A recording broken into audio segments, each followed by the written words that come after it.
we're going to move on to the wonderful photographer and now advocate, Jim Brown. And he's going to tell a beautiful story with his photography, but he's also, his horses are in the sights of the BLM right now. So we're going to hand it over to you, Jim. Oh, thank you. My name's Jim Brown, and I've been a wildlife photographer for almost 45 years, all over the world. Mostly nowadays, I photograph the wild horses of Northlanders. Now, I was raised about 30 minutes from the Northlander herd. I'm 65. From the age I was 5 or 6, I used to travel with my dad. We'd go and visit these horses. So I got a long history with them.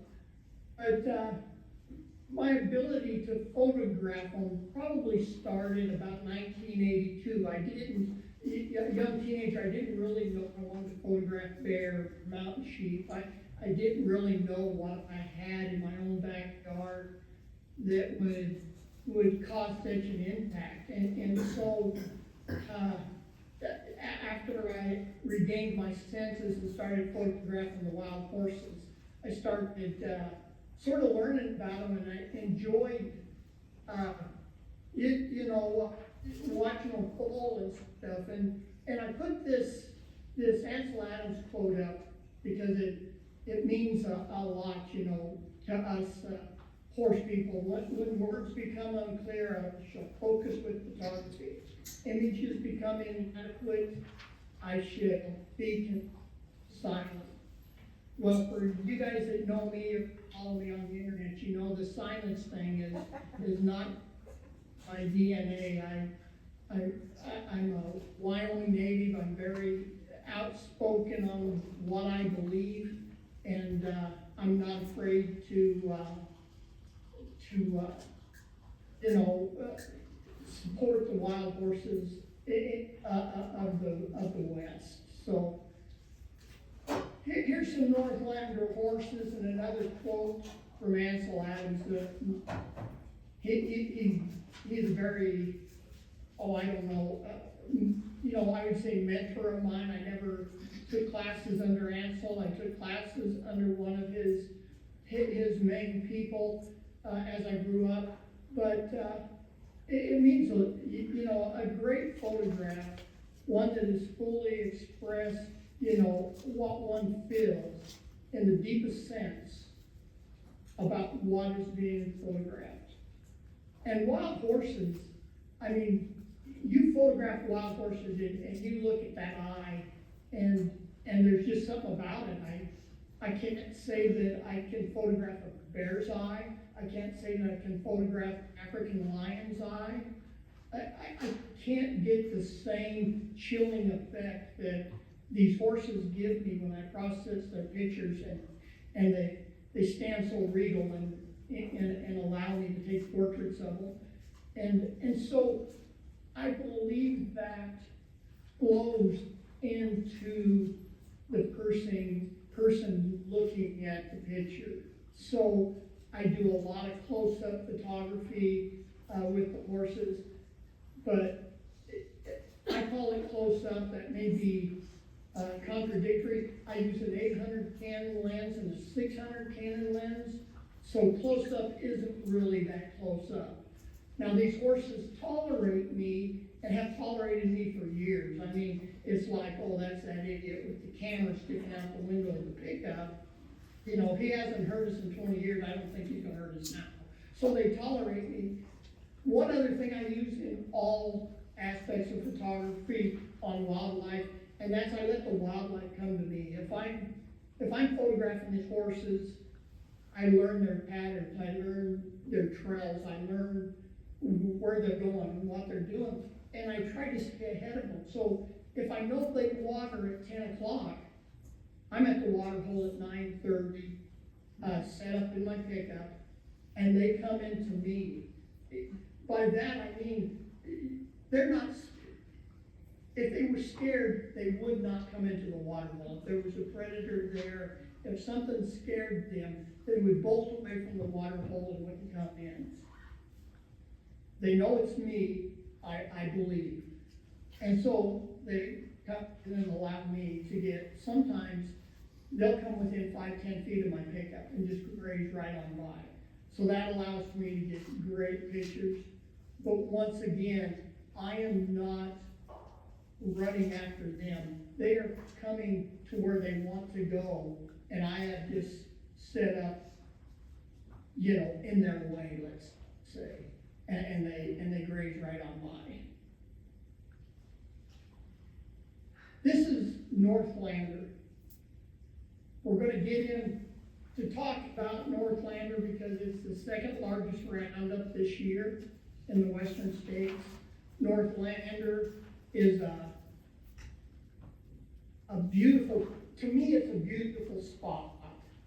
But to most people, it's a high desert, brutal area that very little access. I mean, there might be 3 dirt roads in this 370,000 acre complex. That's roughly 5,700 square miles. There's 2 access points of state highways that you can access the complex in. But other than that, it's 2-track roads, old seismograph roads. You've got to know where you're going in Northlander to see the horses. That's one of the problems we've got at Northlander, and I'll sort of get on that in a little bit. But and to your right, you're going to see a handout that Linda gave to all of you, I believe, on the Northlander complex. It's got some makes me wonder, because things out there just makes one wonder why this is happening. And we're going to get into that. We got 20 minutes, so we're not going to hit all of the Northlander problems, but we're going to hit a couple that really stand out. And I think going forward for all of you, you can point these out to your Congress people. You can point them out to other advocates and see if they're having the same issues or the same troubles, and see if we can't get maybe a couple things changed in our fights for these horses. Now, Northlander means a ton to me. I mean, it's like I think it was Heather Hilliard who said, we've got our heart hurts, every one of us, and you pay attention to Pine Ridge, or you pay attention to Onyx, but yeah, that's just another, you know what I mean? I'm not displacing those hurts, but each and every one of us has got a heart hurt, and Northlander is mine. So we're going to get into the EAA, and this was copied right out of it. And it's sort of an oxymoron, and I'll show you how that is. They're going to gild 95% of the stallions released back on the range. 95%. They're going to use IUDs and Gonacon on 100% of the mares.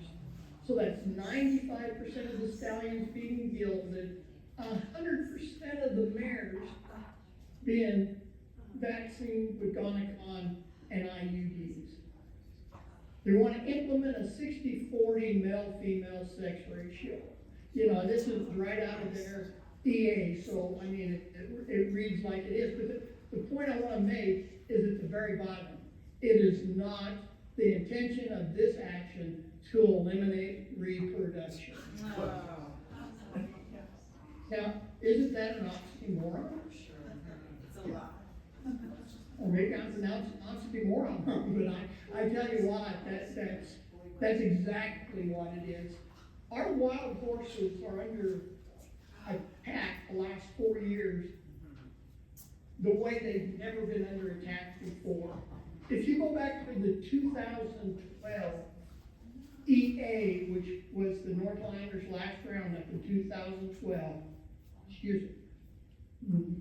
50% was the number that they would gild.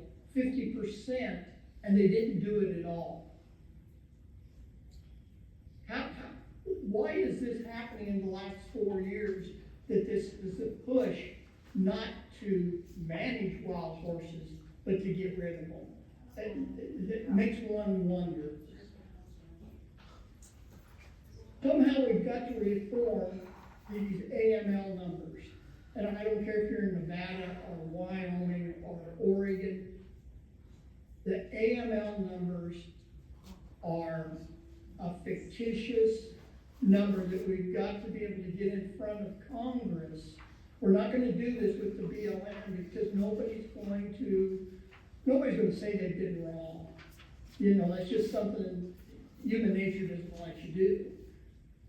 So we've gotta get in front of the people that can make this happen and start reforming these AML numbers. Because without reform on the AML numbers, all the other numbers are senseless. So Northlander this year, they're gonna, remove what they think, they told us they were gonna remove 2,800 horses. Their September 23 count, infrared count, they only came up with 2,540 horses. But they're gonna remove 2,800.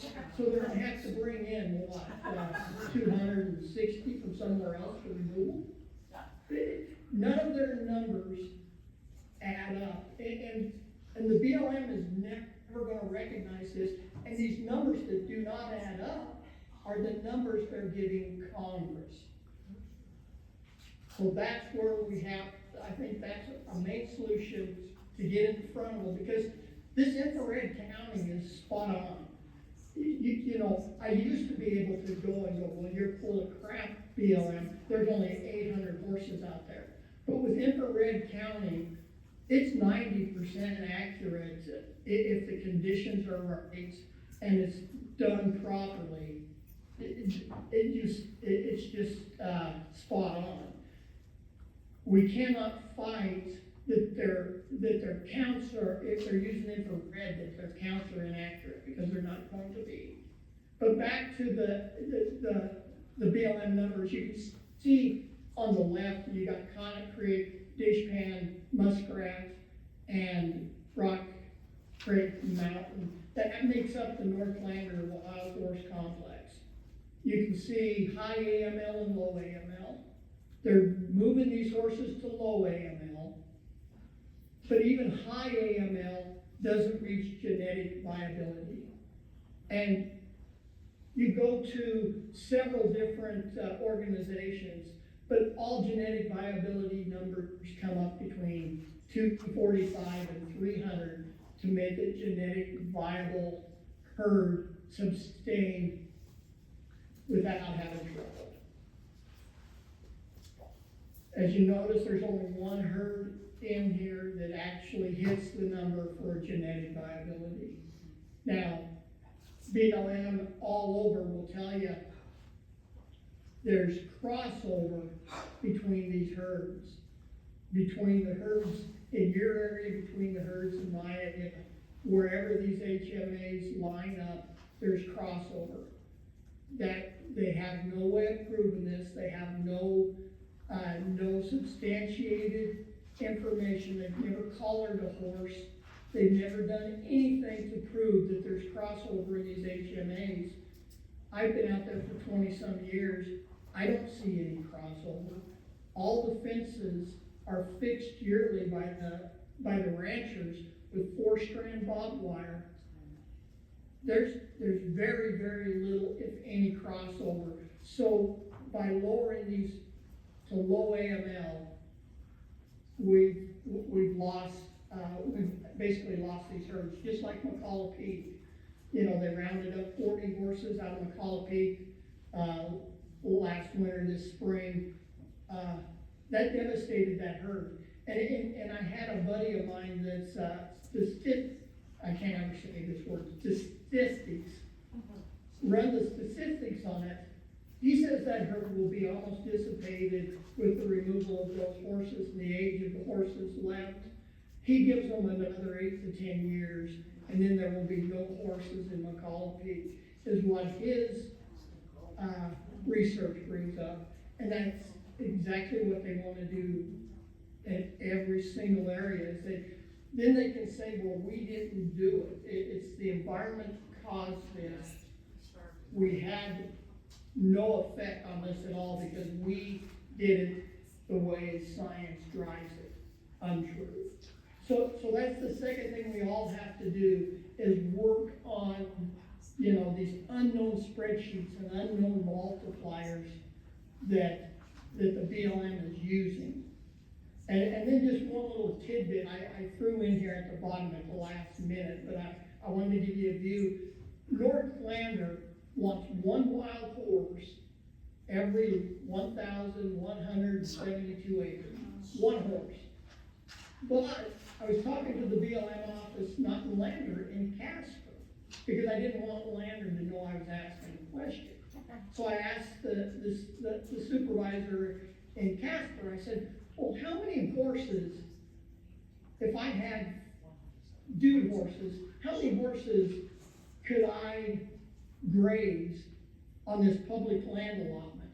He told me 5.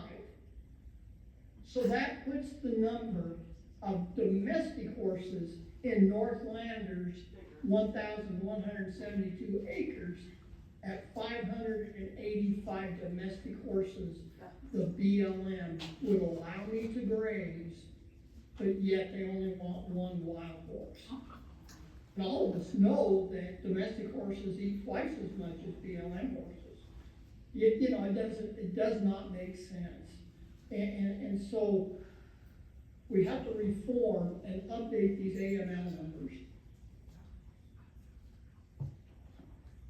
Here's another thing to do with the numbers, and I'll finish up here fairly quick. But 2022-23, Wyoming had the worst winter in 100 years. I mean, it was a brutal winter.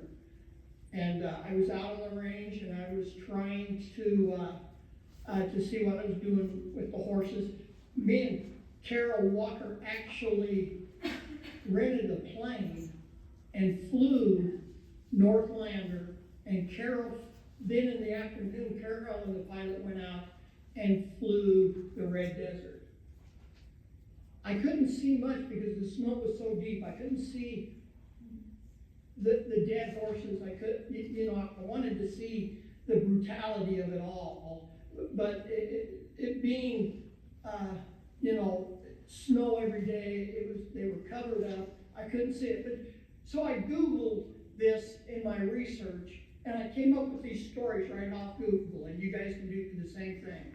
Wyoming ranchers file $7 million in claims for 15,000 head of lost livestock. And it goes on. Governor Gordon, the Department of Ag needs to lend support. And then extreme winter conditions that began late January and April killed 14,000 head of livestock on Wyoming ranches. If you go down, you see I've highlighted Fremont County in red. That's the heart of Northlander. That's the absolute heart of Northlander, is in Fremont County. You know how many horses the BLM numbers show lost in 20? They don't show none. 0 horses. 14,000 head of livestock was lost. Not one wild horse was lost. In fact, if you take their numbers that they do on their imaginary spreadsheets, they had a 6% increase. Now, that needs to soak in. A 6% increase when every rancher in the state is crying for money because they lost all their cows. You would think that fighting against this organization should be easy because it's so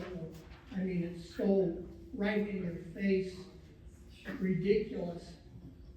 But I was listening to a lady speak yesterday on a trapping, they were speaking with the Wyoming Fish and Wildlife Council, and she says, why does it feel like we keep hitting our heads against the wall? We have all the people supporting us. When we get to the legislation of getting this done, it's like just beating your head against the wall.